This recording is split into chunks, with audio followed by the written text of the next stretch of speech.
Bismillah. Alhamdulillah, bersyukur pada Allah Subhanahu wa taala di penghujung Sya'ban kita masih diberikan usia, sehat dan kesempatan, terutama diberi kita iman wal Islam sehingga bisa hadir dalam majelis Al-Qur'an. Mudah-mudahan Allah Subhanahu wa taala sampaikan kita bulan Ramadan. Amin ya rabbal alamin. Allahumma barik lana fi Rajab wa Sya'ban wa ballighna Ramadan. Amin ya rabbal alamin. Seraya kita bersalawat pada Nabi Muhammad sallallahu alaihi wasallam. Allahumma salli ala sayyidina Muhammad wa ala alihi wa sahbihi ajma'in. Sebelum kita mulai, Bapak Ibu, marilah kita luruskan niat karena Allah Subhanahu wa taala.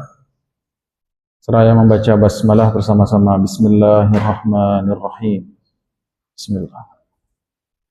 Kita lanjutkan membahas surat Al-Baqarah. Kita niat mengkhatamkan tafsir Al-Qur'anul Karim. Minimal sekali seumur hidup kita khatamkan dan tadabburi makna-makna yang Allah sampaikan di dalam firman-Nya. Masih di juz pertama, yaitu surat Al-Baqarah, juz pertama. Kita sudah masuk pada ayat yang masih membahas surat ayat yang 27 ya Pak Ibu ya. Benar. Yaitu mereka yang dikatakan al-fasiqin dan al-khasirin. Mereka yang fasik dan mereka yang rugi atau celaka. Siapa itu orang yang fasik dan celaka itu? Tentunya kita meminta kepada Allah perlindungan dijauhkan dari golongan ini dan termasuk dari golongan ini. Yaitu mereka yang memutus perjanjian dengan Allah. Allazina yanquduna ahdallahi min ba'di mitsaqihi. Setelah kokoh perjanjian itu. Tafsirnya kemarin sudah kita uraikan, dijelaskan oleh imam-imam kita. Kemudian kriteria kedua, di sini kalau tidak salah berhenti ya. Wa yaqta'una ma amarallahu bihi ayyusala. Yang kedua, yaitu mereka memutuskan apa yang Allah perintahkan untuk disambung. Baik. Kalimat yaqta'un ya. Yanqudun gitu ya, yufsidun. Nah, ini kalimat tiga ini polanya sama, yaitu fi'il mudhari'. Yanqudun, terus menerus memutuskan apa yang Allah janji dengan Allah Subhanahu wa taala. Kemudian yaqta'un, terus memutuskan apa yang Allah suruh sambung. Kemudian wa yufsidun, terus berbuat fasad ya, kerusakan. Nah, wa yaqta'un, mereka terus menerus memutuskan ma amarallahu bihi ayyusala, memutus apa saja yang Allah perintahkan untuk disambungkan. Dari kata wasala yasilu, yang diperintahkan oleh Allah untuk disambung itu apa saja. Apa yang dimaksud dengan ayat ini? Maka di sini kita perlu tafsir. Ya, karena pernyataan Allah dalam ayat ini sifatnya sangat-sangat umum gitu ya. Apa yang Allah suruh, apa yang mereka putuskan, perkara yang justru Allah suruh sambung itu apa gitu ya. Tafsir yang pertama kemarin, amara an yusalal silatul arham atau bahasanya silaturahim. Yang pertama ya, jadi memutuskan yang Allah suruh sambung itu maksudnya adalah mereka memutuskan silaturahim. Ya. Nah, itu sudah kita bahas pada pertemuan sebelumnya. Jadi ayat ini menjadi dalil urgensi menyambung silaturahim dan bahayanya, jeleknya memutus silaturahim. Kemudian yang kedua, gini pembahasan baru ya. Tafsir yang kedua adalah amara an yusalal qawlu bil amal. Allah Subhanahu wa taala memerintahkan hambanya untuk menyambungkan antara ucapan dan perbuatan. Faqata'u bainahuma wa in qalu wa lam ya'malu. Namun mereka memutuskan di antara keduanya meskipun mereka berkata-kata tapi tidak mengamalkannya. Jadi ayat ini sindiran kepada kaum munafikin atau orang yang ada penyakit nifak pada dirinya, yang dia mudah berkata-kata sesuatu hal tetapi tidak melaksanakannya. Ya.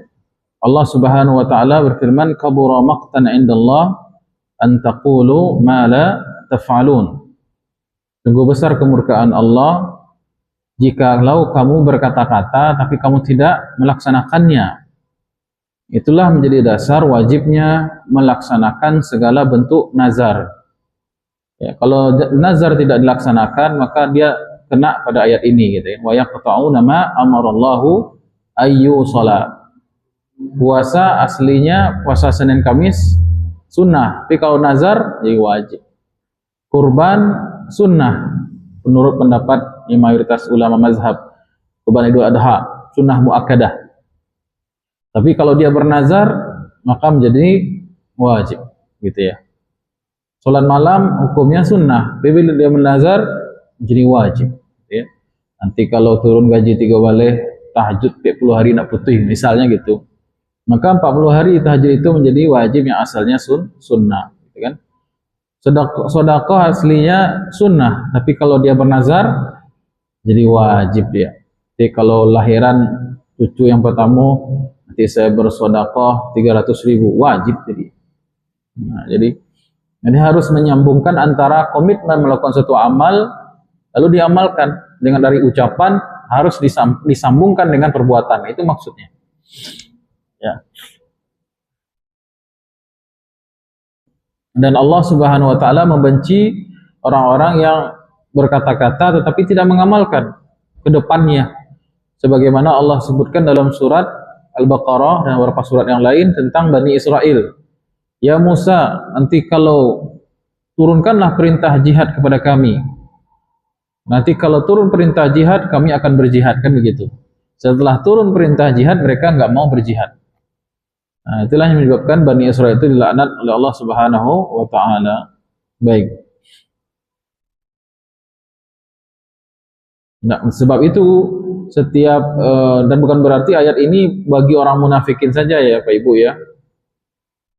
Ini juga berlaku bagi kita sebagai orang Islam. Ya, jangan sampai kita terjangkiti penyakit nifak sehingga ketika kita mengucapkan segala sesuatu atau mempelajari sebuah ilmu namun terasa berat bagi kita mengamalkan, maka disitulah kita berharap pada Allah taufik dan hidayah. Ya, itu jauh lebih selamat dibandingkan orang yang tidak ada komitmen dan keinginan untuk mengamalkan sebuah ilmu.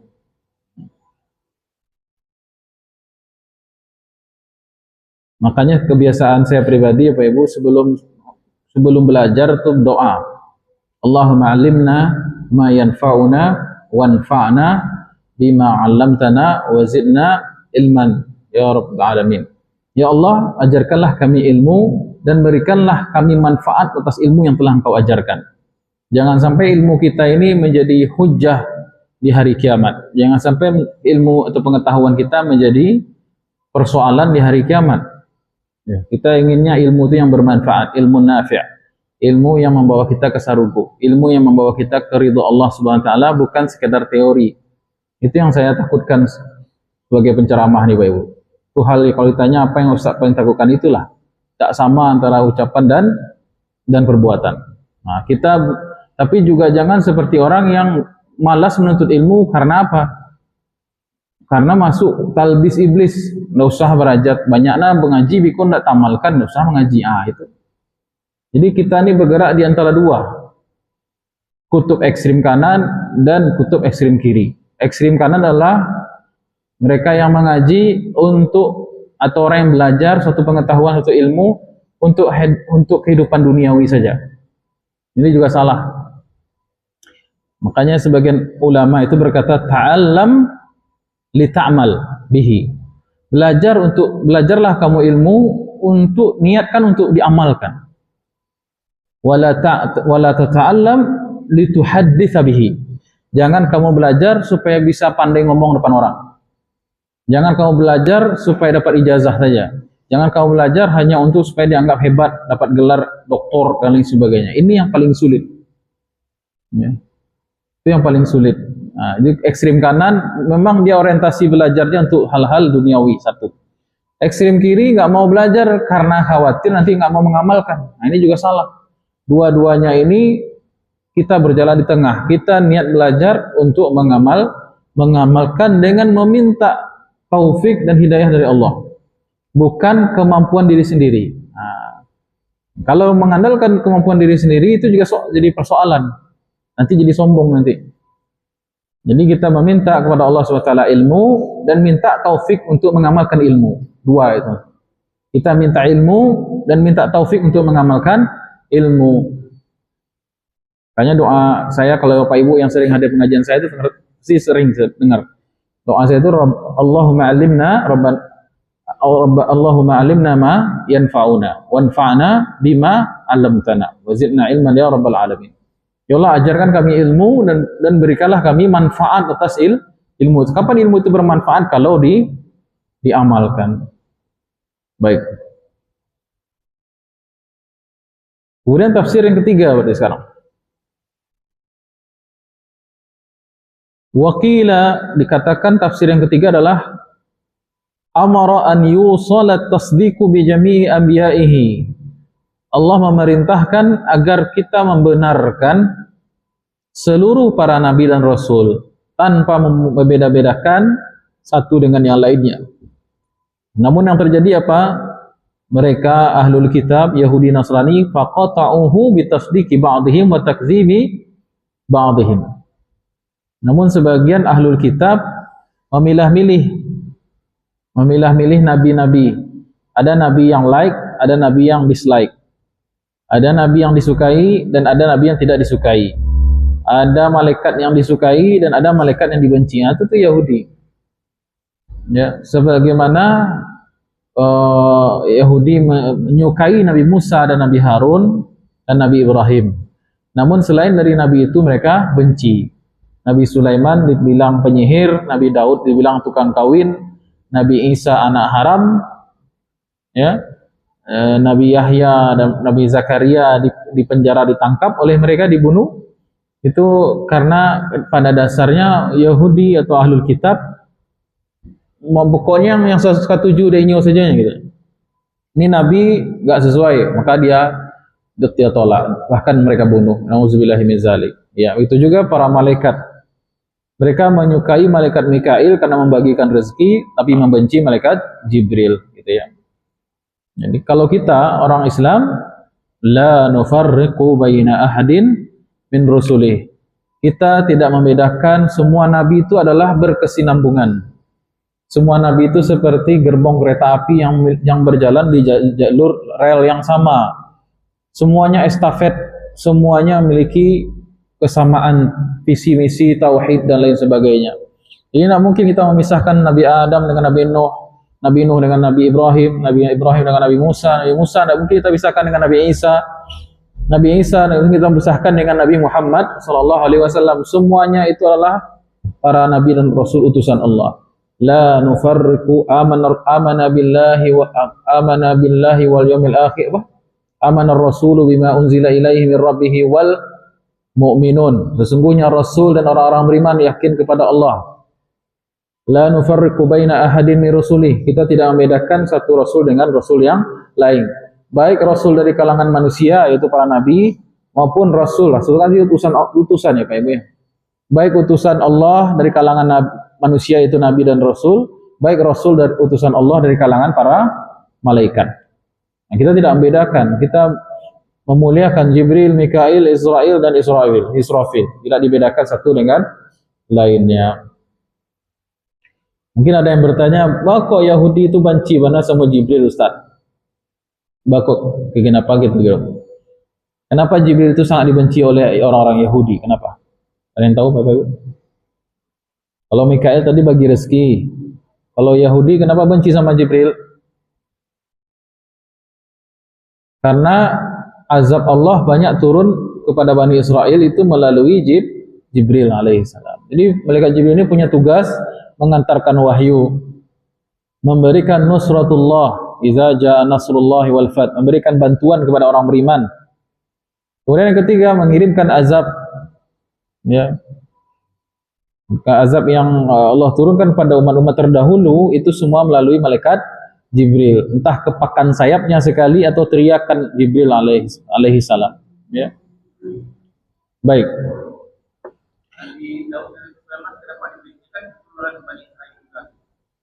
Allahu a'lam. Tidak tahu saya kenapa dibenci. Mungkin ya, atau mungkin karena berseberangan dengan kepentingan, ya, lagi-lagi duniawi sebenarnya. Ya, sepengetahuan saya Nabi Sulaiman itu dikatakan penyihir, sehingga turunlah firman Allah, wattaba'u ma tatlu syayatin ala mulki Sulaiman wa ma kafara Sulaiman walakin asyayatin kafaru. Ketika Nabi Muhammad cerita tentang Nabi Sulaiman di Madinah, turun ayat-ayat tentang Nabi Sulaiman, ya, maka orang Yahudi berkata, Muhammad itu cerita tentang Sulaiman penyihir, katanya. Padahal Nabi Sulaiman alaihissalam itu nabi. Nah, makanya kenapa Nabi Muhammad SAW itu dicintai dan dirindukan oleh semua nabi ketika Isra Mi'raj, ya Pak Ibu, ya.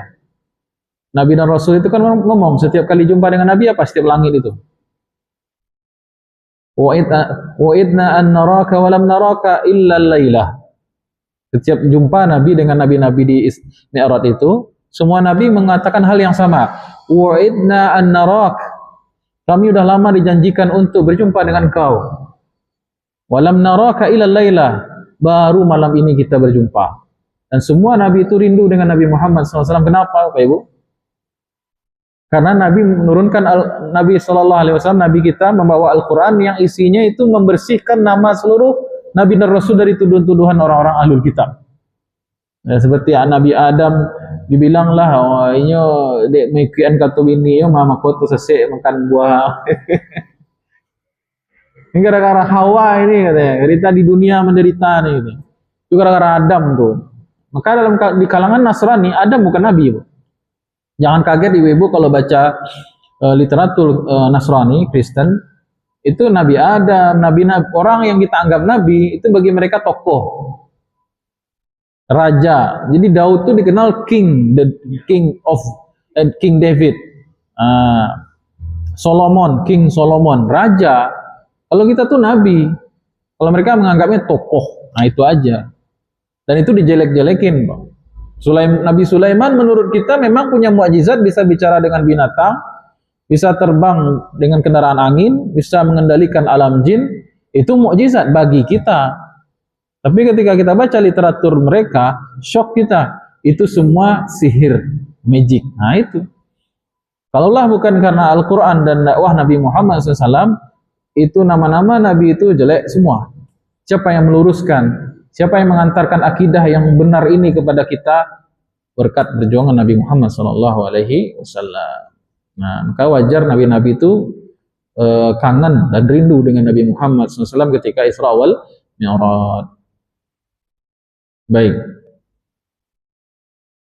Itu tafsir yang ketiga. Tafsir yang keempat, mereka memutuskan apa yang Allah perintahkan untuk sambung. Yang keempat tafsirnya ya al-isyaratu. Ya. Jadi tadi itu maaf sebelum bahas yang keempat ini, yang tiga dulu. Jika ada orang Islam salah baca aja mungkin, lalu menganggap Nabi Daud itu bukan nabi, atau menganggap agama yang dibawa nabi-nabi terdahulu itu beda. Nabi Musa nyukatan pembawa agama Yahudi, Nabi Isa nyukatan pembawa agama Kristen. Dia bisa keluar dari Islam.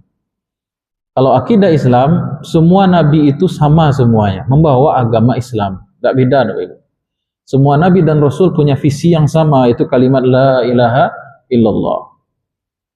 Akidah sama, semua ajaran sama, kecuali cabang-cabang syariat. Cara sholat mungkin agak beda.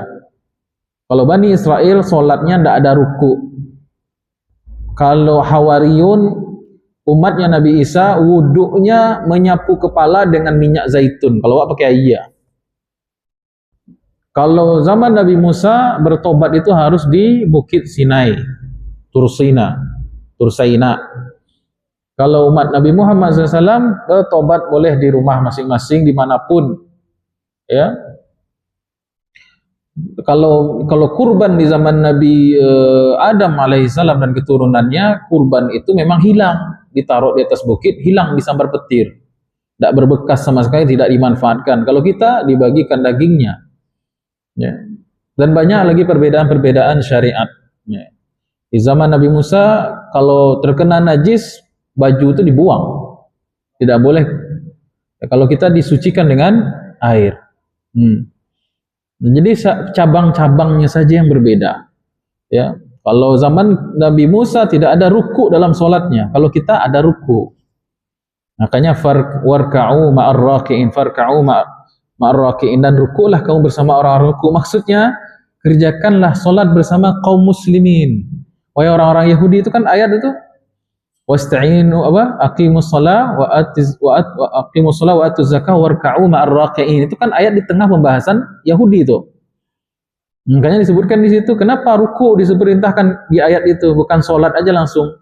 Sallu ma'as musallin gitu ya. Salatlah kamu bersama wahai Bani Israel, salatlah kamu bersama orang-orang yang salat. Enggak begitu. Warka'u ma'ar raki'in.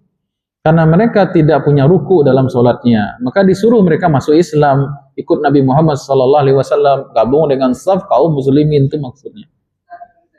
Ya, silakan. Kalau bagaimana dengan lagu yang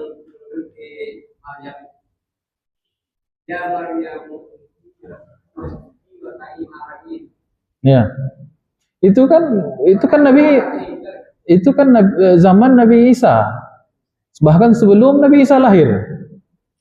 Itu kan zaman Nabi Isa, dekat dengan zaman Nabi Isa. Tapi yang maksud saya itu Bani Israel di kalangan Nabi Musa alaihissalam. Nabi Musa dulu. Setelah Nabi Musa itu syariat tambah lagi dengan Zabur di zaman Nabi Daud. Nabi Musa itu risiko, Pak. Nabi Musa itu termasuk Bani Israel atas. Ya, pangkanya kan Nabi Yakub. Nanti itu zaman awal Bani Israel itu Musa, kebangkitan. Nanti pertengahannya itu adalah Nabi Daud, Sulaiman. Ujungnya nanti di Zakaria, Isa, dan Yahya. Jadi itulah ada penambahan tuh, Pak. Ada Zabur, ada Injil, kan gitu. Hah? Wallahu a'lam, saya tidak temukan itu. Karena ruku itu bukan disebutkan apa tadi? Usjudi warka'i. Nah, uknuti li rabbiki wasjudi, gitu kan? Warka'i marfa'im, ya. Jadi ruku itu maknanya secara bahasa itu taat, Pak. Ketaatan, taatlah, bisa bermakna taat, tidak mesti bermakna ruku yang kita kenal secara istilah. Sama dengan sujud, bisa bermakna sujud secara perbuatan, atau sujud juga bisa bermakna taat. Nah, jadi kalau ditanya berarti ada ruku di zaman Nabi Siti Maryam, wallahu alam. Yang kita temukan itu teksnya dalam keterangan para alim ulama itu ialah tidak ada ruku di kalangan Bani Israel. Contohnya pemahamannya ke zaman Nabi Musa alaihi salam. Baik. Itu tafsir yang ketiga. Yang keempat, makna wa yaqta'una ma amara Allah bihi ayyusala al-isyaratu ila dinillahi wa ibadatihi fil ard wa iqamati syara'ihi wa hifdzi hududihi. Nah, ini yang tafsir jumhur ulama. Mayoritas ulama menafsirkan seperti itu. Hal yang Allah suruh sambung namun mereka putuskan terus-menerus itu ialah yaitu menegakkan ibadah dan syariat hukum Allah di muka bumi. Ingat waktu Nabi Adam itu Pak Ibu, waktu Nabi Adam keluar dari surga, ya kan? Qulna bitu minha jami'a fa imma ya'tiyannakum minni huda faman tabi'a hudaya fala khaufun 'alaihim wa lahum yahzanun. Nanti kita bahas ya. Ya. Dan ketika kami katakan kepada mereka semua, yaitu Adam, Hawa, Iblis dan ular. Nah, menurut tafsiran ular, turun ke muka bumi, apa kata Allah pada Nabi Adam? Imma ya'tiyannakum minni huda. Nanti kau datang kepadaku hudan, petunjuk, yaitu kitabullah. Siapa yang mengikuti petunjuk, faman tabi'a hudaya, siapa yang mengikuti petunjukku, fala khaufun 'alaihim wa lahum yahzanun. Berarti hubungan satu-satunya hubungan insan kepada Rabbnya ketika sudah tiba di muka bumi, itu adalah syariat yang Allah turunkan. Jadi tali yang Allah hendakkan dengannya kita tidak akan putus kepada Allah itu dengan tali syariat. Ya. Jadi Nabi Adam alaihi salam turun ke muka bumi, kemudian Nabi Adam diberikan bekal oleh Allah yaitu kitabullah atau syariat Allah Subhanahu wa taala. Nah, itulah sambungan seorang muslim kepada Tuhannya, kepada Allah Subhanahu wa taala. Al-isyaratu ila dinillahi wa ibadatihi fil ard. Jadi kalau beribadah di muka bumi kok artinya tersambung kita, connected kita dengan Allah Subhanahu wa taala. Wa iqamati syara'ihi, dan menegakkan syariatnya. Jadi tahu ciri orang yang putus sama Allah itu gimana Bapak Ibu? Kita ngeliat orang nih hubungannya kuat dengan Allah nih. Ini orang ini nggak ada hubungan dengan Allah, ini putus sama Allah hubungannya. Tahu dari mana patokannya? Syariat. Kalau dia mengamalkan syariat, berarti dia tersambung dengan Allah. Dia menyambungkan yang Allah suruh sambung. Kalau ini wa yaqta'una ma amarallahu bihi ayyusala. Dia memutuskan apa yang Allah suruh sambung. Apa itu? Takarannya syariat. Walaupun dia, mohon maaf, pakaiannya mungkin Islami, tapi kalau sholat enggak, ngomongnya tinggi-tinggi, nak do tuh, citu ambi-ambi. Ya, syariat tetap menjadi patokannya. Ya, oh dia ngaku wali Ustaz, bisa terbang sholat di udara. Kalau dia tidak puasa Ramadan nanti saya puasanya enggak usah, itu dengan kulit-kulit saja. Nah, itu insya Allah sesat itu. Ya, jadi syariat itu patokan seseorang punya hubungan baik dengan Allah dan atau tidak. Ya. Oh iya, makasih Bu. Ketinggalan. Iya. Ya, makasih. Jadi yang Allah suruh sambungan kita dengan Allah itu adalah syariat. Nah, kalau kita punya anak merantau, apa sambungan kita dengan anak yang merantau kuliah atau kerja luar negara itu Pak Ibu? HP ya. Lain nyala HP, nyala do baterai, do kuota, do wifi, nyambung sama waktu. Telepon lah video call. Para taluk video call. Sampai merah mata, sampai panik. Nah, serah. Tapi kalau video call HP itu hilang, rusak atau baterainya habis, terputuslah kita dengan anak atau dengan orang yang dari luar negeri tersebut. Nah, begitu juga kalau orang tidak mengamalkan syariat, berarti dia terputus dari Allah Subhanahu wa taala. Baik. Dan syariat itu apa saja? Masalahnya syariat ini kadang ada yang kita suka, kadang ada yang berat kita amalkan. Syariat itu meliputi syariat akidah, itu syariat. Akidah itu bagian dari syariat. Ya. Artinya kalau orang itu berbuat syirik, kita putih sama Allah. Kemudian yang disebut dengan syariat itu adalah ibadah, muamalah, kemudian akhlak. Baik syariat yang kita tahu ibrahnya, pelajarannya, hikmahnya, manfaatnya, dan syariat yang kita tidak tahu. Makanya kalau ada jamaah bertanya, Ustadz mengalo kalau awak pergi umroh itu keliling tawaf, manfaat itu. Nah, itu termasuk ibadah yang kita tidak tahu. Namanya juga ibadah, kita ini menghamba. Kalau misalnya ditanya zaman sekarang, dulu orang disuruh berpuasa misalnya, kutiba alaikumusiyam, puasa aja puasa. Kalau zaman kini kalau ditanya apa hikmah puasa, banyak sekali, secara medis itu banyak. Ya, bisa menyehatkan, bisa terhindar dari penyakit ini dan itu, jantung jadi sehat, diabetes menjadi terkontrol, itu banyak kita bisa cari hikmah. Tapi ada ubudiyah-ubudiyah yang kita tidak tahu Bapak Ibu. Hikmahnya itu apa nggak tahu. Sekarang saya tanya, ada yang tahu nggak hikmahnya kenapa kita harus bolak-balik Safa Marwah? Coba. Innas Safa wal Marwa min sya'airillah. Nah, itu syiar-syiar agama Allah apa? Nggak ada. Nah, itu juga makna ubudiyah. Nah, ubudiyah itu apa? Menghamba kepada Allah. Allah suruh ya sudah. Ya, Allah suruh begini ya begitu. Nah, itu namanya ubudiyah. Ya, menghamba kepada Allah terhadap apa yang Allah perintahkan, disitulah syariatnya gitu ya. Kalau sekarang misalnya dulu kenapa diharamkan riba? Ternyata bisa dikaji dari sisi ilmu ekonomi gitu ya. Tingginya inflasi, tidak berharganya nilai barang, itu disebabkan karena efek daripada riba. Bisa kita pelajari. Ya. Tapi kita tidak mempertanyakan kenapa Allah syariatkan. Ya Allah syariatkan terserah Allah. Nah, jadi ada syariat-syariat yang memiliki illat atau sebab, hikmah yang kita ketahui, dan ibadah yang tidak kita ketahui gitu ya. Nah, biasanya syariat yang berat itu berhubungan dengan apa Pak Ibu? Dengan uang. Zakat. Syariat pertama yang ditentang ketika Nabi wafat apa? Zakat. Kami tak mau bayar zakat di zaman Khalifah Abu Bakar Siddiq ya. Kami nggak mau bayar zakat karena Nabi Muhammad sudah wafat katanya. Nah, itu karena masalah pitih. Nah, apalagi masalah utang piutang, ada syariatnya, turun ayatnya satu setengah halaman surah Al-Baqarah 282 183. Kenapa itu ayat paling panjang dalam Al-Quran? Utang piutang. Ada ayat surah An-Nisa 11, 12, 13, 14 masalah waris. Nah, ini berat juga ini diamalkan karena masalah duit, potensi ya untuk menjadi kaya dan lain sebagainya. Nah, itu syariat tuh. Nah, kalau tidak diamalkan itu syariat, putus hubungan dengan Allah Subhanahu wa taala. Artinya inilah menghamba pada dirinya atau kepada uang materi yang dia inginkan. Dia tidak letakkan penghambaan itu kepada Allah Subhanahu wa taala melalui syariat. Nah, itu. Bahaya Bapak Ibu, putus hubungan dengan Allah itu bahaya ya. Putus kontrak kerja aja panjang orang kan, PHK gitu kan. Apalagi putus dengan Allah. Baik. Wa hifzihi hududihi fahiya amatun fi kulli ma amara Allah taala bihi an yusala. Wa hadha qaulul jumhur, ini pendapat mayoritas ulama. Yang dimaksud dengan makasih Bu.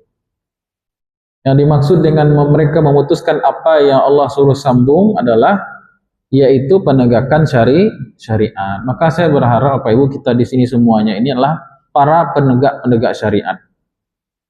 Tidak usah kita terlalu sedih atau terlalu kecewa dan mengharapkan siapapun. Apalagi di zaman kita yang 1400 tahun sudah terpisah dari Nabi Bapak Ibu ya. Tiba-tiba awaklah di zaman kini lebih jauh daripada Nabi awak. Jangan mengharapkan siapapun saya katakan. Jangan peduli dengan semua bentuk merek. Mau dia katakan, oh ini syariah, ini akadnya syariah, pelajari dulu. Jangan karena itu bank syariah, karena itu klaim-klaim syariah, pelajari awak dulu. Masalah atau kita mengharapkan pemerintah atau pengadilan belum memutuskan masalah waris contohnya secara Islam. Maka kita harus mencari solusi, selamatkan diri sendiri dulu. Kalau ingin menegakkan syariat Allah itu mulai dari diri sendiri dan keluarga, pelajari ilmunya gitu. Batanya ke guru, baca rohnya kok mengamalkan ini dan itu. Apakah ini akadnya ada ribana, ada gharorna, ada judina, ada zalim kan, ada khianat enggak? Nah, awak yang mencari tahu. Karena awak kalah jauh dari Nabi Muhammad SAW secara zaman dan secara keilmuan. Ya, langka Bapak Ibu. Ya. Alhamdulillah ya. Kemarin ada jamaah yang konsultasi lagi, ya sekarang kantor kami itu sering kedatangan orang sekarang. Orang-orang, alhamdulillah orang-orang kaya punya kantor. Mengurusi masalah duit, masalah harta, masalah waris. Nah ini. Ternyata harta ini memang kalau terlalu banyak dan tidak punya ilmu bahaya. Piti banyak-banyak tapi ilmu tidak ada itu bahaya. Ya, rasanya lebih aman belum tidak ada piti. Sehingga tidak ada peluang dosa gitu. Jadi jangan kira nikmat harta itu memang nikmat, tapi kalau tak punya ilmu manajemen harta ya, secara Islam itu malah menjadi persoalan. Ya, lahadu maka masalah isu itu. Nah, itu datang banyak, alhamdulillah. Dan rata-rata itu semua saya mulai dari pengurusan yayasan Bapak Ibu ya. Semua orang yang terlibat, yang kita terlibat, baik itu notaris atau orang kepercetakan bahkan yang membuat stempel yayasan, itu semua orang yang terlibat dalam pembuatan yayasan kita, yayasan waris ini, itu kan infak Bapak Ibu itu ada di situ tuh. Jadi pengajian kita rutin ini saya masukkan untuk biaya pendirian yayasan. Biaya pendirian yayasan itu 4,5 juta. Itu dari infak Bapak Ibu pengajian. Saya kumpulkan, saya bayar untuk bayar yayasan. Itu semua pihak yang bertanya, yayasannya apa Ustaz? Banyak orang menyangko ambo be sekolah, yayasan pendidikan, yayasan tahfiz Quran, enggak, yayasan konsultasi waris. Enggak pernah kami dengar Ustaz. Baru kali ku ada yayasan yang bergerak di konsultasi waris Islam. Itulah Pak Ibu. Dan enggak seketik jamaah yang mengecek selama kau enggak dapat kami pengajian waris ke Ustaz. Baru kali kau dapat pengajian waris. Itu kenapa Pak? Saking jauhnya kita dari apa? Keilmuan dari Rasulullah Sallallahu Alaihi Wasallam. Jadi secara tidak sadar otomatis kan kita jadi nggak punya hubungan dengan Allah kalau kita tidak mengamalkan itu gitu. Termasuk kita di ayat ini. Ayat ini kita baca. wa yaqta'una ma amara Allahu bihi ay yusal, gitu kan? Kita baca ayatnya, tetapi maknanya adalah menegakkan syariat. Siapa yang menegakkan syariat? Ini qaulul jumhur ya. Ini ucapan mayoritas ulama, gitu ya. Kalau kita tidak menegakkan syariat, putus kita dengan Allah Subhanahu wa taala. Nah, dimulai dari yang fardu-fardu dulu, Pak Ibu. Dimulai dari fardu-fardu sambil meminta tolong kepada Allah. Ya, berikanlah saya hamba, keluarga hamba kemampuan untuk menegakkan syariat. Ya, itu salah satu tujuan dari rumah tangga dan terciptanya keluarga, yaitu menegakkan syariat. Liyuqima hududallah, untuk menegakkan hudud, batasan atau hukum Allah Subhanahu wa ta'ala. Risau kita, sedih kita, takut kita kalau ada keluarga, famili kita yang masih di luar syariat. Kan itu gunung Nabi dan Rasul itu dikirim. Apa gunung Nabi Rasul itu diutus, apa Ibu? Ada misi kan? Ada visi kan? Apa visi-misi Nabi Rasul? Risalah Islam. Risalah Islam itu isinya syariat. Berarti kalau tidak ingin menerapkan aturan Allah, ya udah Quran tu along-kalongkan aja lah, pilih-pilih saja mana ayat yang ke-7. Because sebut aja ayat surah Al-Baqarah 282, skip saja. Nah itu masalah hutang kan begitu. Masalahnya sekarang apa? Ayatnya tuh ada, Qurannya tuh Masya Allah, Quran makin kasih makin rapi, makin berwarna, makin bagus. Tetapi makin sulit awak mencari orang yang ngerti menjalian hukumnya Tuhan. Benar nggak Pak Ibu? Halo? Quran makin kesini makin bagus tulisannya, tetapi yang menjadi wasilah kita faham makna ayat ini hukumnya apa itu menjadi sedikit. Sehingga apa? Quran itu, mohon maaf, hanya sekedar buah bacaan, buah bibir jadi bacaan, tetapi kandungan syariatnya tidak difahami. Ini masalah. Jangankan Bapak Ibu jamaah ya, kita orang awam biasa itu kan. Saya ngajar di kampus Islam, di yayasan Islam. Itu anak-anak mahasiswa syariah itu enggak ngerti dia, tafsir enggak baca dia. Gimana? Saya tanya terus, kalau ada mahasiswa jurusan syariah, saya tanya, fikihnya apa pelajari? Tidak ada yang tahu kitab. Kalau tanya anak jurusan tafsir mana yang antum baca tiap hari? Tidak ada Ustaz. Punya apa tafsir di rumah? Tidak ada. Ba'ala kan menjadi Ustaz. Bekonya gelarnya SAG itu, SIQ, SSL yang lain gitu kan, SHI, ada ini SH, sarjana hukum Islam. Tapi tak punya konektivitas hubungan yang baik dengan literatur Islam. Itu jawabannya memutuskan. Tumikonya nangke jadi hakim sekedar untuk jadi PNS. Itulah bahayanya kini zaman Bapak Ibu. Jadi jangan kita tertipu dengan merek-mereknya lulusan sarjana Islam. Enggak. Ini bang kerja di bank syariah lah pasti enggak. Kita pelajari betul. Kita yang harus menyelamatkan diri kita sesuai dengan risalah. Ya. Jadi kalau kita mengabaikan satu dari hukum-hukum Allah, itu tidak main-main tuh. Di surah Al-Maidah 44-47 kan dikatakan peluangnya 3. Wa man lam yahkum bima anzalallah fa ulaika humul kafirun zalimun fasiqun. Siapa yang tidak melaksanakan hukum Allah, 3 peluangnya. Dia kafir, zalim, fasik. Kafir, zalim, fasik. Itu yang menyebabkan orang bisa keluar iman ketika sakaratul maut. Nauzubillahi min zalik. Ya.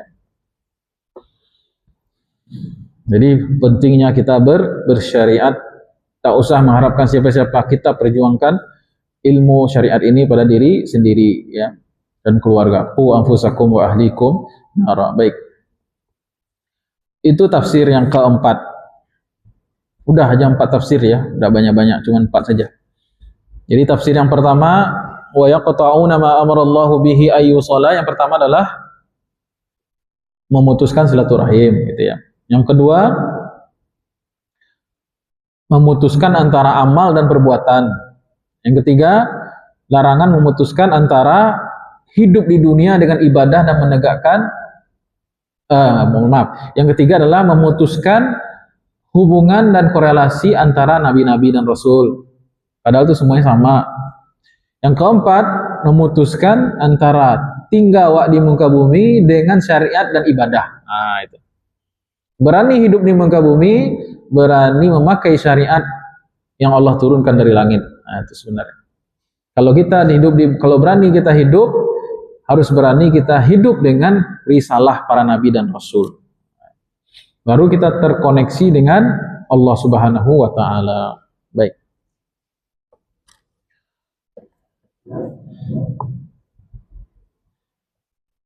Jadi kalau ingin menjadi seorang orang yang dekat dengan Allah, patokannya adalah syariat. Itu aja lah. Mengaku sufi, kalau sufi tidak pakai syariat bukan sufi nama itu. Sufi jadinya.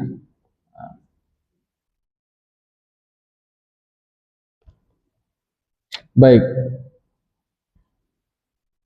Kemudian Imam Al-Qurtubi, kemudian tafsir yang keempat lagi ya, yang ketiga, wa yufsiduna fil ard, dan mereka berbuat kerusakan di muka bumi. Kenapa ditempatkan di terakhir ya, berbuat kerusakan? Karena udah otomatis kalau dia memutuskan hubungan dengan Allah, perjanjian dengan Allah, padahal sudah kokoh, kemudian mereka memutus yang Allah suruh sambung, otomatis dia berbuat kerusakan.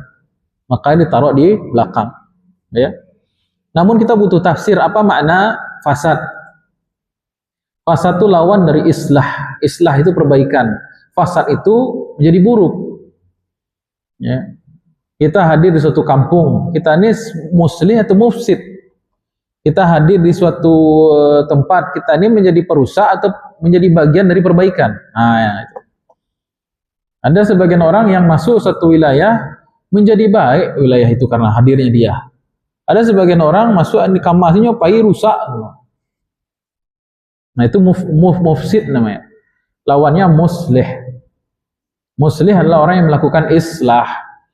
Mufsid adalah orang yang melakukan fasad, ifsad.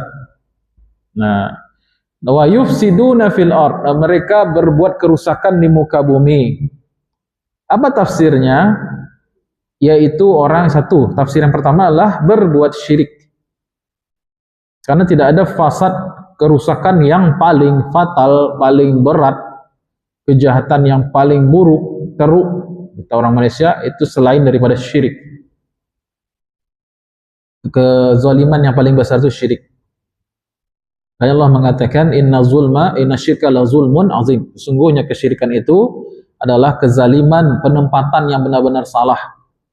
Kan pernah saya sampaikan Pak Ibu ya, kenapa sih orang yang berbuat syirik itu walaupun amalnya banyak baik tapi tidak diterima oleh Allah? Kenapa? Karena dia menyalahi hal yang paling fundamental. Pernah saya sampaikan Pak Ibu ya, ada anak digadangan di orang gayanya, lah kadang katakan pada orang gayanya, mohon maaf Bapak Ibu bukan orang tua saya, tapi dia tetap ngasih duit, ngasih hadiah, ngasih makan pada orang tua yang membesarkan dia, ibu yang melahirkan menyusukan dia, pada bapak yang telah memberikan nafkah pada dari kecil, telah menjadi orang kaya suksesnya, ini tetap berbuat baik pada orang tua yang santun kata-katanya, lunak kata-kata orang kaya, kemudian kasih hadiah, kasih makan, macam-macam. Tetapi ada satu hal yang dia ucapkan, mohon maaf Bapak Ibu bukan ibu saya, ibu bapak saya yang baru sudah ada orang di sebelah, orang desa di sebelah katanya. Kalau Bapak Ibu bukan ibu saya, tapi saya tetap berbuat baik kok. Nah, itulah kira-kira orang yang selalu berbuat baik, mengklaim dia sodakoh, dia berbuat amal, dia charity, dia namanya istilahnya. Tetapi satu hal yang dia lakukan apa? Dia singkirkan Allah sebagai Tuhan, dia ambil Tuhan yang lain. Nah, itulah yang paling gadang. Nah, baras Bapak Ibu kalau ada anak itu na'udzubillah min zalik. Nah, ada arti kebaikannya itu. Gugur semuanya itu. Itulah jahatnya sebuah kesyirikan itu. Baik. Nah, kemudian tafsir yang kedua, wa yufsiduna fil ard, dan mereka berbuat kerusakan di muka bumi. Tafsir yang kedua, wa yajuruna fil af'al idh hiya bihasbi syahawatihim. Wa hadza ghayatul fasad, yaitu berbuat sesuka hati. Berbuat sesuka hati sesuai dengan, kalau manusia ini pada dasarnya kalau tidak dituntun dengan syariat, dia akan berbuat sesuai dengan sekehendak hatinya, sedangkal pemikirannya, sependek pengalamannya. Pasti itu ya. Kalau kita tidak melakukan suatu perbuatan berdasarkan wahyu Allah, syariat Nabi, pastilah perbuatan kita itu berdasarkan apa? Sependek pengetahuan kita, sekuat syahwat kita, dan sedangkal pengalaman kita. Kalau orang yang berpikir sekalipun tak akan sampai ilmunya itu pada hakikat, tidak akan sampai. Hakikat itu ada pada syariat. Pasti itu. Nah, makanya tidak boleh kita melakukan apa-apa tuh kecuali kita nanya secara syariat gimana sih? Nah, gitu. Tidak boleh kita daftar kerja kecuali kita sudah tanya, ini kerja benar nggak gitu. Tidak boleh kita melakukan suatu ibadah kecuali kita tahu ini benar atau tidak. Apa tuntunan syariat di situ? Kalau tidak, aku Nabi dan Rasul diutus. Nah, makanya sebagian orang itu tahu cara sholat, tahu cara wudhu, tetapi tak tahu cara bagi waris. Nah ini, kalau sholat lain nama diatur. Oh, sampai rakaat zuhur, takbiratul ihram bagus. Tapi ketika ada harta, oh bagilah cara awak. Musyawarah aja lah, damai-damai aja lah. Ah, itu tuh penyakitnya di situ. Dia tak mau atau tebang pilih dalam melaksanakan syariat Allah Subhanahu wa Ta'ala. Makanya sebelum berbuat sesuatu, cari tuntut apa kata syariat. Nah, apa kata syariat? Baik. Bagaimana tadi ini? Wa yufsiduna fil ard. Itu makna wa yufsiduna fil ard, yaitu satu tadi syirik, tafsirannya. Yang kedua, wa yajuruna fil af'al idh hiya bihasbi syahawatihim. Pokoknya berbuat sekehendak hatinya saja. Baik. Jangankan di luar syariat Pak Ibu, di dalam rangka syariat saja orang itu bisa berbuat fasad. Contohnya, pokoknya nggak tahu aturan, asal masuk aja ke dalam saf. Dia masuk saf ini kosong, orang depan ini kosong, dia dari sana serong nyoba jalan, ala batas salat itu. Kan sesuai keinginannya saja. Atau dia tidak tahu, dia tidak punya hafalan Quran, tidak ngerti fikih, pakaiannya pun ya pakaian hari-hari orang Bakarajo lah gitu ya. Dia maju di belakang imam persis, karena fasad tuh akhirnya tuh. Imam nanti batal, imam jalan nanti kan, gimana dia menggantikan nanti itu? Tidak bisa dia menggantikan. Padahal itu tuh kan posisi di mana imam mengganti seharusnya gitu kan. Nah, itu fasad itu. Jadi ketika kita tidak mengilmui sesuatu, sesuai tidak ini sesuai dengan syariat, abai, maka di situ kita berbuat fasad. Ya. Baik dalam semua aspek kehidupan, baik itu ubudiyah, muamalah, ya, bisnis misalnya, masalah harta, masalah ibadah, masalah akhlak, kalau tidak ada tuntunannya, fasad, rusak semuanya. Baik. Baik, kata Allah ditutup ayat ini dengan ucapan, dengan ayat ulaika humul khasirun. Itulah mereka-mereka yang khasir. Khasirun itu jamak dari khasir. Khusron itu ada beberapa makna, ada 5. Khusron itu tidak sederhana yang kita bayangkan. Sebagaimana firman Allah di surat Al-Asr, wal asri innal insana lafi khusr. Ada 5 makna kata Imam Qurtubi, makna khusrin atau khusron. Yang pertama adalah al-halak, celaka. Yang kedua bermakna silaku yang pertama. Yang kedua azab. Yang ketiga bermakna al-ghabnu. Al-ghabn itu artinya rugi. Ya, rugi. Kemudian yang keempat bermakna lupa saya. Ada di tafsir satu lagi nih, jilid ke-10. Jadi khusr itu ada 4 atau 5 makna. Di antaranya adalah al-ghabn, rugi, al-halak, celaka. Kemudian yang ketiga itu adalah apa tadi? Al-azab, azab. Ada satu lagi lupa saya, 1 2 lagi saya lupa. Jadi benar-benar manusia itu dalam keadaan celaka, diazab, rugi, illal ladzina amanu wa amilus solihati wa tawassaw bil haqqi wa tawassaw bis sabr. Nah, kata Allah, ulaika humul khasirun. Baik. Kita lanjut ayat berikutnya. Ada pertanyaan sampai sini Pak Ibu? Kaifa takfuruna billah? Kalau ada pertanyaan silakan aja langsung ya Pak Ibu ya. Udah kita lanjut ayat 28 ya. Kaifa takfuruna billahi wa kuntum amwatan fa ahyakum thumma yumitukum thumma yuhyikum thumma ilaihi turja'un. Apa yang Bapak Ibu rasakan ketika baca ayat ini? Apa yang Bapak Ibu rasakan ketika membaca atau menyimak ayat ini?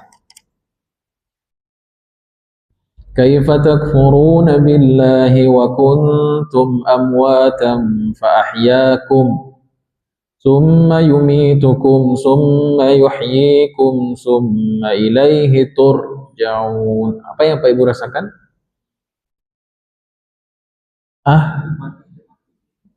Yang Bapak rasakan bukan hidup mati. Yang Bapak rasakan. Nah, kata kuncinya ada pada antum. Kata kuncinya untuk merasakan ayat ini ada pada kata antum. Antum artinya apa? Kamu atau kalian, kan begitu. Berapa kali Allah mengatakan kamu, kalian di sini? Kaifa ta itu juga kamu artinya. Kaifa takfuruna billahi wa satu. Apa sama-sama kita hitung ya Pak Ibu ya? Berapa kali Allah manggil kalian. Kaifa ta di situ tuh juga antum bermakna situ tuh. Kaifa takfuruna antum gitu. Satu. Billahi wa kuntum antum juga. Amwatan fa ahyakum. Summa yumitukum 4. Summa yuhyikum 5. Summa ilaihi tu ada 6. Jadi rasulnya ditunjuk idong 6 kali. Kalian gitu. Itu satu. Jadi kalau kita ngerti sedikit gramatikal Arab, wah ini Allah tuh nunjuk kita berapa kali nih kata ganti kamu gitu. Ya, Rasul itu ditunjuk idong wahid. Ya. Kemudian kalimat tanya. Kalimat tanya itu kaifa di sini kan bagaimana, gimana, kan gitu, how. Kalau bahasa Inggrisnya gitu ya. Bagaimana gitu kan. Ini kan salah satu alat untuk bertanya atau jumlah istifhamiyah gitu ya. Li'anna fiha ma'nal istifham allazi ma'nahu ta'ajjub. Jadi Allah bertanya di sini bukan bertanya, Allah Maha tahu. Kalau orang bertanya kan ingin tahu, Allah Maha tahu. Jadi apa maksudnya? Kaifa di sini itu ta'ajjub. Ta'ajjub itu maksudnya heran gitu. Heran maksudnya itu seharusnya kita berpikir gitu. Sebagai insan, sebagai manusia itu kita disuruh berpikir oleh Allah melalui ayat ini. Kok bisa sih gitu? Kok gimana ceritanya? Kamu itu kafir, mengingkari Allah. Padahal tadinya kamu itu amwat, mati. Fa ahyakum, kamu dia dihidupkan oleh Allah. Summa yumitukum, kemudian kamu dimatikan lagi. Summa yuhyikum, dihidupkan lagi. Summa ilaihi turja'un. Ya, jadi asal makhluk itu amwat. Asal daripada makhluk itu mati. Sedangkan Allah Al-Hayyul Qayyum la yamut. Allah itu hidup terus menerus, mutlak, absolut, tidak akan mati. Sedangkan kita asasnya adalah makhluk yang mati. Tadinya kita tuh mati, nggak ada apa-apa. Mati itu definisinya apa sih? Tidak ada apa-apa, itu mati sudah. Ketiadaan itu disebut dengan mati, itu satu. Mati atau al-maut dalam bahasa Arab itu definisinya ialah tidak berjumpanya komponen ruh dan jasad, itu disebut dengan maut. Nah, itu juga disebut dengan maut. Nah, kata Imam siapa di sini? Imam Al-Wasiti ya, dikutip oleh Imam Qurtubi di sini, wabbahahum bihadza ghayat at-taubih. Allah Subhanahu wa taala mencela betul-betul orang-orang kafir di sini, li'annal mawata wal jamada la yunazi'u sani'ahu fi syai'in. Allah menunjuk orang kafir di sini, bagaimana mungkin sih kalian itu kufur kepada Allah padahal tadinya kamu mati. Segala sesuatu yang mati, kata beliau Imam As-Wasiti mengatakan, itu tak layak berkomentar terhadap yang menghidupkannya. Sebagaimana orang yang meninggal dunia itu tidak bisa protes kepada orang yang memandikannya, benar nggak Bu? Tidak layak orang yang mati, orang yang asasnya itu mati, itu mengingkari yang menghidupkannya. Nah itu tuh. Tidak bisa kita. Statusnya itu jauh gitu. Allah Subhanahu wa taala Al-Hayyul Qayyum, yang Maha Hidup, Al-Hayy.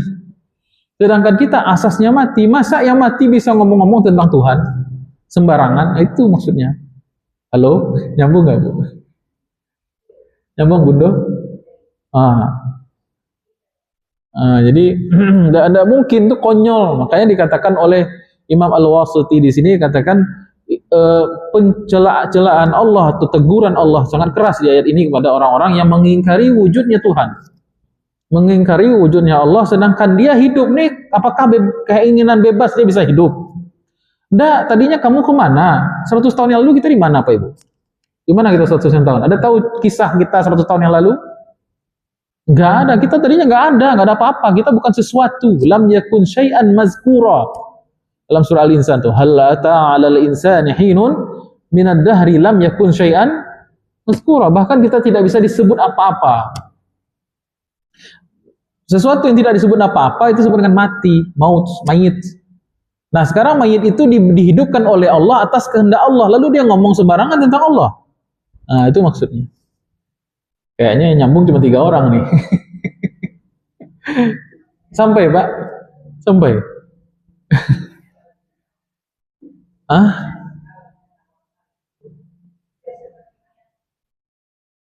Kalau kita tawakal seperti mayat maksudnya? Iya, kalau orang sudah meninggal, sama seperti orang yang meninggal dunia, apakah wajar seorang mayit bisa, dan wajarkah, logiskah seorang mayit akan mendebat orang yang mengurusnya? Tidak mungkin. Itu orang yang ngurusnya, apalagi orang yang zat yang telah menciptakan dirinya, kan begitu maksudnya. Itu keterangan dari Imam Al-Wasiti. Baik. Ya, silakan Pak. Iya. Iya.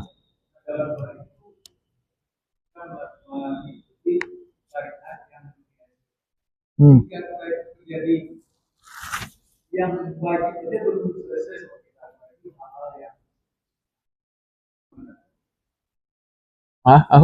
Mbak, belum paham saya. Nggak ngerti saya maksudnya pertanyaannya. Hubungannya apa?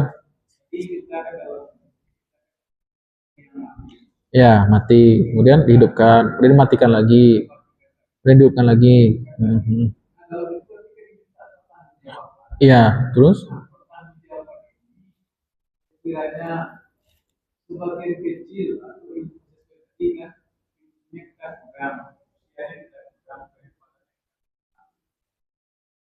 apa yang harus.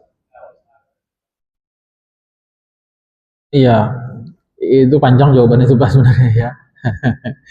Ya itu yang kita usahakan tuh ya jelas, kalau singkatnya itu iman dan amal soleh. Ya, selama kita dikasih kehidupan yang pertama, kita tidak dimintai pertanggungjawaban atas kematian yang pertama. Kita juga tidak bisa tidak ada lagi pertanggungjawaban di kehidupan yang kedua yang abadi. Nah, bagusnya pakai papan nih Pak Ibu ya. Saya mau cerita tentang apa itu mati dan hidup dulu gitu kan. Sampai kita connect, ada papan. Nah ya, kita harus tahu apa itu mati, apa itu hidup gitu kan, supaya kita paham makna ayat ini. Nah, dalam itu biasanya Pak, dalam, mohon maaf ya. Tapi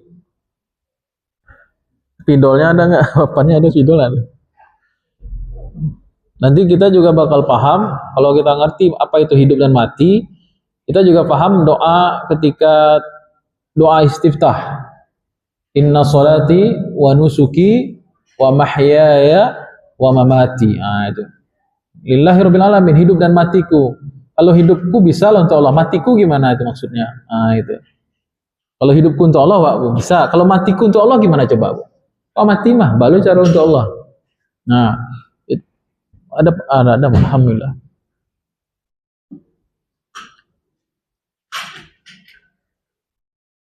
Kayaknya yang sebelah sana deh Pak. Iya.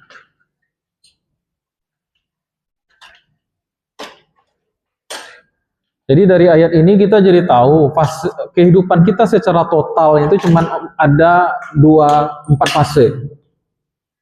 Allah SWT menceritakan kehidupan kita itu ada di 4 fase, 4 tahapan.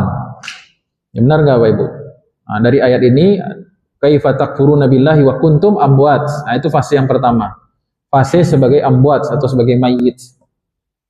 Mayit itu definisinya ada 2. Yang pertama, ketiadaan. Yang kedua, tidak bersatunya ruh dan jasad. Itu disebut dengan mayit. Kayaknya mundur deh Pak, mohon maaf.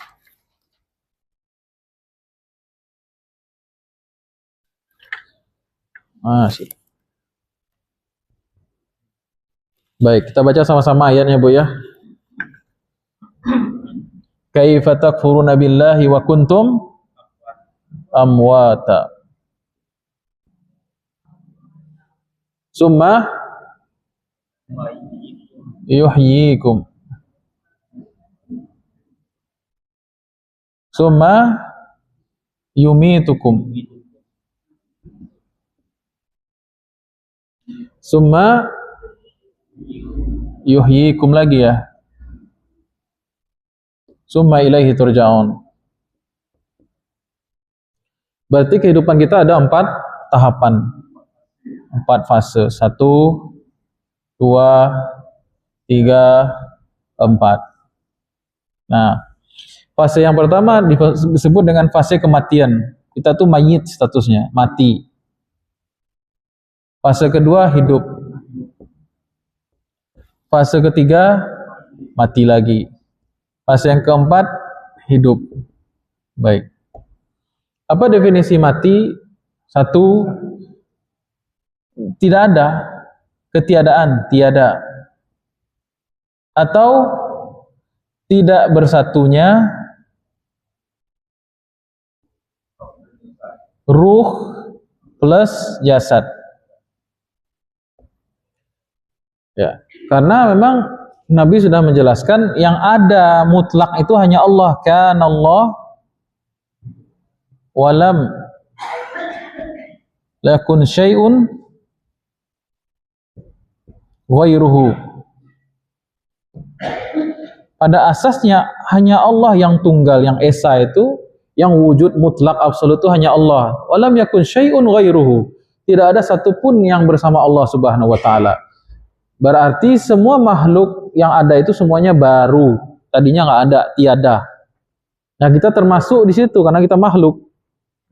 Karena kita makhluk, kita hadir wujud kita ini karena kehendak Allah yang maha wujud. Ya nisbi gitu ya.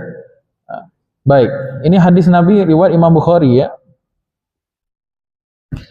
Baik, jadi kita ini ada dari ketiadaan dulu. Kalau di surah Al-Insan itu disebut lam yakun syai'an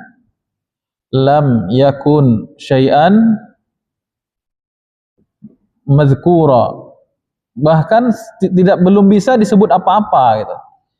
Ya, hal ata 'alal insani hinun minadahri lam yakun syai'an mazkura. Kita ini belum, tapi Allah berkehendak untuk menciptakan pertama kali apa Pak Ibu? Ruh. Jadi tadinya kita mati itu tiada.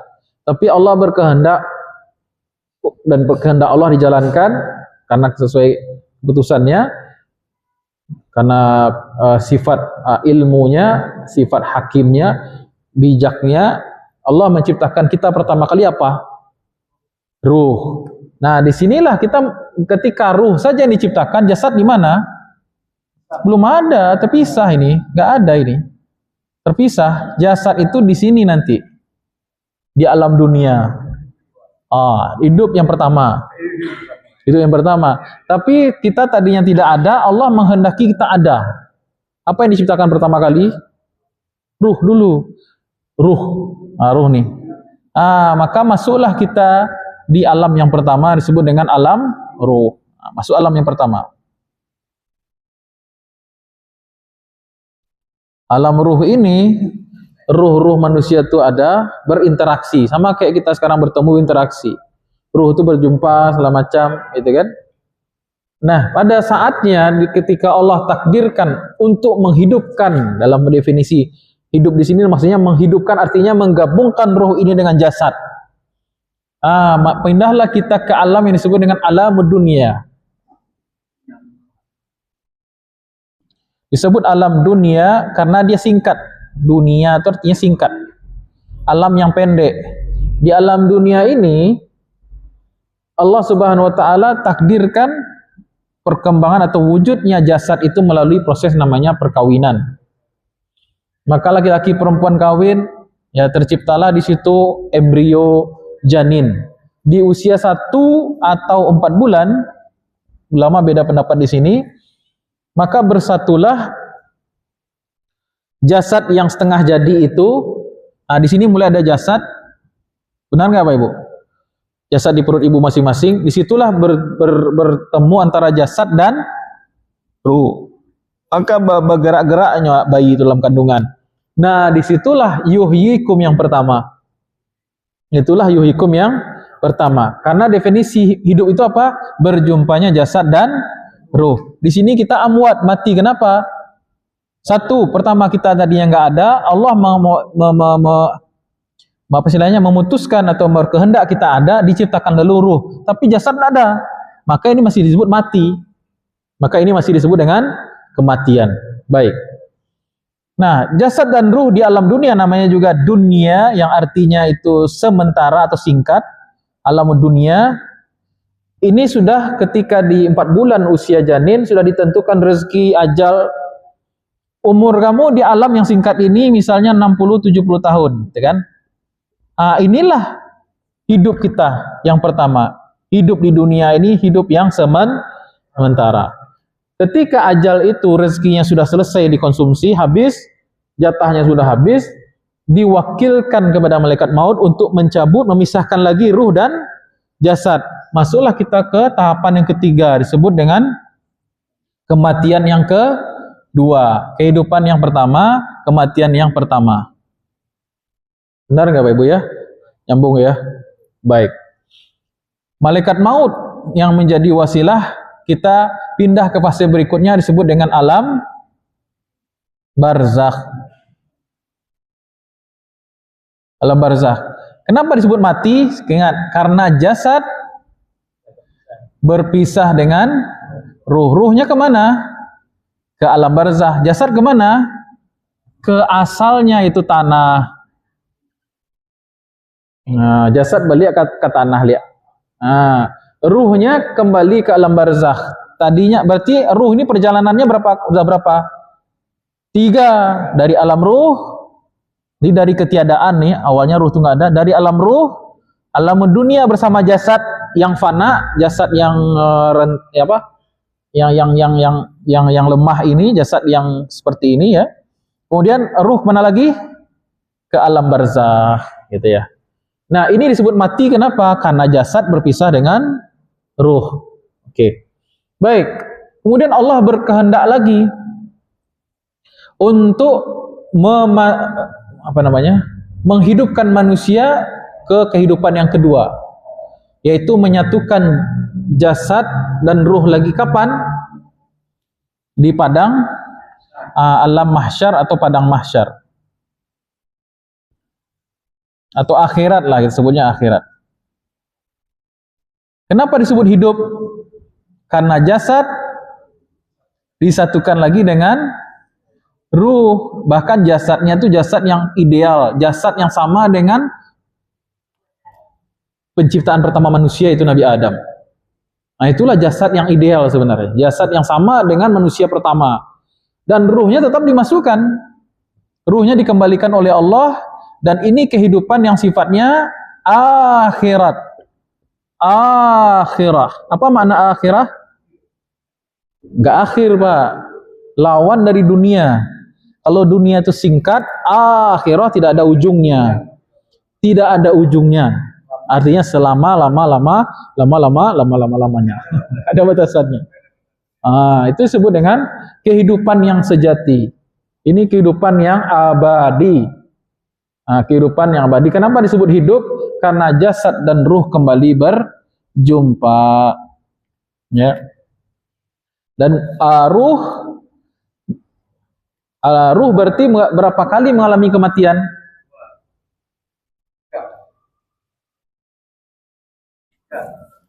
Nah, ayo, ini soal kuis. Berapa kalikah ruh itu mengalami kematian? Ya. Ruh itu nggak pernah mati. Tergantung. Ya. Ruh itu matinya cuma sekali, Pak. Kiamat. Di sini nih. Nanti kan terjadi kiamat nih. hancurnya alam semesta. Ruh itu sekalinya Allah ciptakan nggak akan pernah mati kecuali proses hari kiamat. Ruh itu ketika Allah ciptakan, ketika Allah sudah ciptakan ruh, Allah putuskan nih menciptakan ruh itu kan, nah itu rahasia ruh tuh. Ruh ini sudah diciptakan oleh Allah, dia nggak akan pernah mati. Beda sama jasad yang ini nih, jasad kita sekarang ini jasad fana namanya, jasad samantaro. Ya, dia punya sifat lemah, melemah, nanti tua, rapuh, dan lain sebagainya. Tapi ruh sejak awal diciptakan dia nggak pernah mati kecuali kematian karena hari kiamat. Jadi orang mau dapat di alam barzah pun dapat nikmat, pasti mati juga ruhnya. Kenapa? Karena Allah SWT dengan malaikat Israfil menghidupkan trompet sehingga matilah seluruh makhluk, kembali lagi posisi ini ke posisi di mana kan Allah walam yakun ma'hu walam yakun syai'un ma'hu. Jadi hadis ini itu terjadi 2 kali. Hanya Allah saja dan tidak ada satupun yang bersama dia. Itu kapan terjadi? Sebelum diciptakannya makhluk satu, kemudian 40 tahun ketika masa di mana sudah hancur alam semesta, kan Allah, hanya Allah saja. Walam yakun syai'un ghairuhu. Tidak ada satupun yang bersama Allah Subhanahu wa taala. Itu terjadi dua kali. Inilah definisi hidup dan mati. Baik.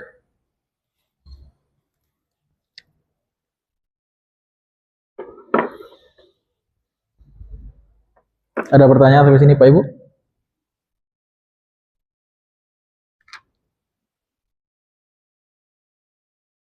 Halo, ada pertanyaan? Nah, silakan Pak. Ada orang bertanya, ya juga ke dunia ini tidak pernah bisa. Iya. Iya. Pas saya pakai pasar di mana? Ya. Sebenarnya yang lagi ngomong tuh bukan dirinya. Yang lagi ngomong tuh hawa nafsunya dan waswasa syaitan. Kalau orang itu hatinya dibersihkan, bersih, kalau orang itu fitrahnya itu jalan, dia kan nggak ngomong begitu. Hatinya jauh di dalam hatinya itu mengatakan saya butuh beribadah kepada Allah. Saya itu sebenarnya butuh menghamba kepada Allah Subhanahu wa taala karena ada namanya fitrah. Cuman kolbunya berselimut kepada nafsu, berselimut kepada istilahnya apa ya? Keinginan, pemikiran yang sesat, ya fikrah yang sesat, maka dia sampai ngomong begitu. Ya. Ibadah itu sebenarnya kan bukan beban sebenarnya. Ibadah itu sebenarnya adalah kebutuhan makhluk. Ya, kebutuhan makhluk kepada Sang Khalik, pada Allah Subhanahu wa taala. Baik. Jadi kita kembali kepada ayat kaifa takfuruna billahi wa kuntum amwata fa ahyaakum. Fa ahyaakum, ahya yuhyi itu akan fiil, kata kerja. Allah yang menghidupkan. Artinya Allah yang berhak menentukan orang itu hidup dan mati. Tidak bisa kita hidupkan, kita planning nggak hidup sendiri, enggak ya. Kita ini di planning oleh Allah Subhanahu wa taala. Summa yumitukum, amata yumitu juga sama, mematikan. Mati sendiri kita enggak. Kita tuh mati by ACC-nya Allah. Ya. Qul innamal mautal ladzi tafirruna minhu fa innahu mulaqikum. Katakanlah bahwasanya kematian yang kamu lari daripadanya itu pasti akan menjumpai kamu sendiri, gitu kan. Kemudian summa yuhyikum, lagi-lagi Allah mengatakan kalimat ahya yuhyi, artinya menghidupkan. Memang kematian itu kehendak Allah Subhanahu wa taala. Summa ilaihi turja'un, kembali. Nah, kita buka tafsir. Kata Abdullah bin Abbas dan Ibnu Mas'ud radhiyallahu anhu, apa maksud kuntum amwata? Nah, ini yang saya jelaskan tadi itu. Apa ini maksud dengan amwata itu? Mayit itu apa? Kalau dalam dunia kedokteran itu nggak begini konsepnya Pak Ibu. Disebut mayit itu kalau dia hidup dulu, nggak benar nggak? Halo? Saya beberapa pengajian itu dengan dokter. Saya tanya, dok, itu orang itu disebut hidup atau mati dulu? Bisa disebut mati kalau dia sebelumnya hidup, itu kata dokter. Dalam Islam nggak gitu dok. Yang disebut mati itu ketiadaan. Jadi asalnya makhluk itu mati, nggak ada. Tapi kalau dunia kedokteran, ya Mereka menganalisa jasad, makanya dikatakan yang disebut mati itu ketika hidup duluan, kan begitu. Oh, jadi gitu bedanya. Baik. Jadi kontra sebenarnya. Jadi kata Imam Ibnu Mas'ud dan Imam Ibnu Abbas radhiyallahu anhuma, kuntum amwata, maksudnya tadinya kamu mati adalah ma'dumin qabla an tukhlaqu. Kalian tuh tiada sampai diciptakan oleh Allah Subhanahu wa taala. Baik. Itu tafsirnya. Fa ahyakum. Ahya ini maknanya khalaqakum, yang menciptakan diri kalian. Menciptakan apa? Yaitu ruh dulu. Ruhnya berkumpul, nanti ditakdirkan jasadnya sudah ready di perut-perut ibu masing-masing, disatukan. Itulah hidup yang pertama, alam dunia, berarti alam dunia sebelum alam dunia di sini apa? Termasuk alam janin ya, Bu ya. Disebutnya alam janin di sini. Alam janin dan alam dunia. Nah, baru nanti pindah. Jadi dari sini kita tahu orang yang meninggal itu sebenarnya masih hidup atau udah mati? Udah mati lah Pak orang meninggal. Orang meninggal ya. Orang yang meninggal itu sudah mati apa masih hidup? Tergantung. Kalau kita bicara dari sisi ruhnya masih hidup. Ruhnya hanya berpindah alam. Tapi kalau dari sisi definisi mati, tidak bersatunya jasad dan ruh, dia memang mati, gitu kan? Nah, makanya Allah juga mengatakan amwat, kan gitu kan? Nah, jadi orang yang meninggal itu sebenarnya hanya perpindahan antara alam ruh ke alam dunia, alam barzakh, nanti ke alam mahsyar. Bisakah orang yang masih di alam dunia berjumpa dengan orang yang sudah meninggal? Bisa, ketemunya di alam ruh. Kapan kita bisa menjumpai orang yang sudah meninggal di dunia? Ketika kita masuk fase ruh. Kapan itu? Tidur. Ketika kita tidur, ruh kita dicabut oleh Allah, maka disitulah berjumpa antara orang yang masih di dunia, jasadnya hidup, dengan orang yang sudah meninggal dunia. Kapan itu? Ketika mimpi. Makanya mimpi dengan orang-orang yang sudah wafat, bisa jadi itu benar. Berjumpa dengan mereka. Gitu ya. Tapi bisa jadi setan juga. Dari mana tahu ini mimpi setan, bunga tidur, atau memang jumpa dengan ruh? Tergantung isinya. Kalau berjumpanya itu bagus dan memang terasa nyata, akrab sekali, real, berarti ruhnya jumpa. Tapi kalau mimpinya jelek, misalnya orang tua kita udah meninggal lama, lalu kita mimpi itu, orang tua bilang keluar dari Islam, agama Islam itu palsu, itu setan tuh. Jadi timbangannya lagi-lagi syariat. Nah, ada orang katanya ngaku jumpa dengan Nabi dalam mimpi, tapi nabinya ngomong yang berlawanan dengan syariat. Sholat itu udah nggak wajib buat kamu, khusus nggak wajib lagi gitu ya. Itu setan tuh Pak, fix setan itu. Tapi kalau berjumpanya menenteramkan dan memang terasa nyata dan wajahnya sesuai, wajah Nabi yang dilihat di mimpi itu sesuai dengan yang disampaikan ahli sejarah dalam sirah nabawiyah, maka insya Allah itulah benar perjumpaan seseorang dengan ruhnya Nabi Muhammad Sallallahu Alaihi Wasallam. Baik. Dan begitu juga orang yang meninggal ruhnya ini terawat. Nah, jadi ruh ini kan udah perjalanannya panjang nih Pak Ibu. Ini ruhnya masih terawat nih di sini, alam ruh nih masih bersih lah gitu ya.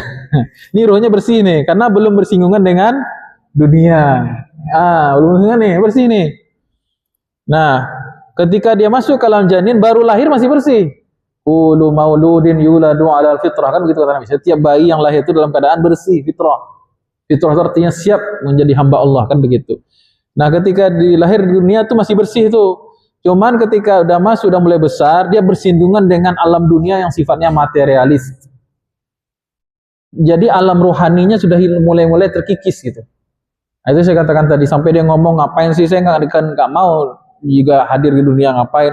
Itu karena yang dominan itu ialah dia pengaruhi oleh alam dunia yang sifatnya fana, sifatnya itu rapuh, dan sifatnya itu adalah materialistis gitu ya.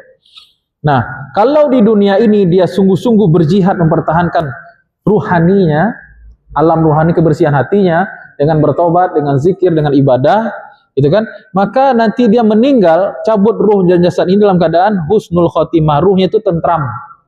Itu disebut dengan nafsul mutmainnah. Ya ayuhan nafsul mutmainnah irji'i ila rabbiki radiyatan mardiyah. Maka dia meninggal di sini nih, keadaan ruh ada dua macam. Ruh yang ketakutan dan ruh yang gembira, yang semangat disuruh keluar dari badan. Itu yang dimaksud dalam firman Allah, wan nazi'ati gharqa, wan nasyitati nashta. Nasyitat itu kata sebagian ahli tafsir, Ibnu Abbas meriwayatkan, nasyitat adalah ruh yang bersemangat keluar dari jasad fana. Menuju apa? Menuju tempat dia di alam barzah yang indah. Karena sebenarnya ini nggak bagus, Pak Ibu. Kok tampil sementara, kembali ke rumah kontrakan petak kan. RSSSS gitu ya. Jadi alam ruh ini alam yang indah karena mereka iman kepada Allah secara syahadah. Sekali lagi, alam ruh yang ini itu alam yang indah karena mereka beriman kepada Allah secara syahadah. Sedangkan di sini karena alam dunia ini melupakan dari Allah. Karena kita masuk ke alam dunia, maka dia gelisah. Makanya kenapa ada orang yang kalau bikin dosa itu gelisah karena bertentangan dengan fitrah di alam ruh. Tapi ada orang yang terkalahkan dengan syahwatnya duniawinya sehingga dia jadi jelek, menjadi orang kafir, zalim, fasik, itulah gelarnya. Nah, ini mukmin ruhnya itu tenang, ruhnya itu bagus. Ketika wafat jadilah dia apa? An-nafsul mutmainnah. Kalau bukan itu ya nafsul lawwamah, nafsul ammara bisu'in, gitu kan? Ammara bisu'. Kan meninggal dia sini dengan husnul khotimah. Di alam barzakh dia mendapatkan nikmat kubur. Jadi dua lagi cabang di sini. Di mahsyar juga dua cabang. Kalau di sini cuma satu cabang, ruh itu baik. Ruh ini baik. Bahkan ruh Firaun baik. Kapan Firaun itu jelek? Ketika nyalah di dunia. Ruh ini baik. Baik, ruh ini baik gitu kan? Baik. Ketika dia sudah masuk alam dunia, mau keluar dari alam dunia, ruh itu terbagi dua. Husnul khotimah keluarnya atau su'ul khotimah. Nah, di alam barzakh juga sama, di iliyin atau di sijjin. Tempatnya di tempat yang mulia, iliyin atau sijjin, tergantung. Kalau husnul khotimah berarti di iliyin, kalau su'ul khotimah berarti di sijjin. Nah, kalau sudah di iliyin berarti dibangkitkan nanti bersama apa? Ashabul yamin atau al-muqarrabin ya, yang langsung masuk surga, atau ashabus shimal, golongan kiri ya gitu. Jadi nasib perjalanan ruh itu bergantung kapan? Nan sakite go Pak Ibu. Nan sakite go pengaruhnya kepanjang. Makanya dikatakan dalam Quran qad aflaha man zakkaha. Ha itu kama tuh. Qad aflaha man zakkaha. Sungguh beruntung orang yang membersihkannya. Nya itu kemana itu? Ruhnya. Maka siapa yang menjaga ruhnya di dunia dengan tuntunan syariat, tuntunan wahyu, ya. Sebenarnya di dunia ini kan ada dua komponen, jasad dan ruh. Benar nggak Pak Ibu? Jasad ini perlu makan, ruh juga perlu makan. Kapan jasad dikatakan sehat? Kalau nutrisinya dari tanah itu lengkap. Benar nggak Pak Ibu? Ada karbohidrat, protein, sayuran, serat, olahraga, dia itu kan jasad tuh. Namanya juga olahraga, olah jasad. Iya kan, benar nggak? Nah, olah ruh mana? Olah ruh itu mengaji. Salah satunya seperti ini. Kita sholat, kita zikir tuh menghidupkan tuh makanannya tuh. Makanya jangan heran Bapak Ibu pulang pengajian kok terasa lebih lapang dan doa. Karena ruh habis dikasih makan. Nah, ruh kita kenyang, bahagia dia. Jadi apa tadi? Disinilah menentukan qad aflaha man, baca ayatnya. Qad aflaha man zakkaha. Dalam ayat yang lain tazakka, kan begitu. Maksudnya tatazakka. Zakkaha. Hanya ini kemana? An-nafs, ke ruh. Beruntung orang yang menjaga ruhnya ketika di dunia, membersihkannya dengan taubat, dengan zikir, dengan ibadah, dengan iman dan melaksanakan syariat, dibuktikan dengan melaksanakan syariat. Pangkawa orang bisa melaksanakan syariat itu kan karena ruhnya baik, niatnya baik, batinnya baik, maka dia bisa melaksanakan syariat. Cobalah orang itu kalau hatinya busuk, ruhnya itu jelek, dia langgar semua syariat itu. Pasti dia langgar semua syariat itu. Imma karena cenderung kepada syahwat lawan jenis, imma cenderung pada syahwat dunia, uang, harta, pastinya langgar itu syariat. Nah, jadi karena apa? Pengaruh ruhnya. Qad aflaha man zakkaha wa qad khaba wa qad khaba. Sungguh rugi celaka orang yang Man dassaha, yang mengotorinya di dunia ini maksudnya. Sehingga apa? Meninggalnya su'ul khotimah, pindah ke sijjin, pindah ke ashabus shimal, na'udzubillahi min zalik. Baik. Nah, kalau di alam barzakh itu yang menikmati nikmat kubur itu ruh saja. Sekali lagi, ini alam barzakh.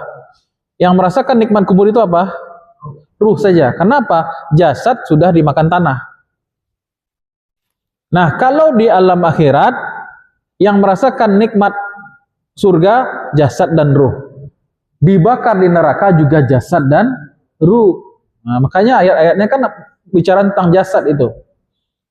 Al-yauma nakhtimu ala afwahihim wa tukallimuna aydihim, jasad. Wa tashhadu arjuluhum, gitu kan? Kullama madijat juluduhum, ketika kulit julud itu kulit mereka itu habis terbakar,